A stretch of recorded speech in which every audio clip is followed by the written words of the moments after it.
חברים, תקשיבו. 11 סאבים. 922 צפיות. 2 שיתופים, 3 סאבים, 13 לייקים.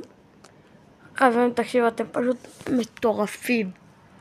עכשיו, רק שתבינו, זה לא איזה סרטון מטורף או משהו, זה סתם אדיט שעשיתי, כי קיט זאת הדמות האהובה על הבעלים של ערוץ וואטסאפ, והוא ביקש ממני אם אני יכול להכין לו אדיט, אז סתם עשיתי בשבילו, וזה יצא די מאפן. אוקיי, כאילו.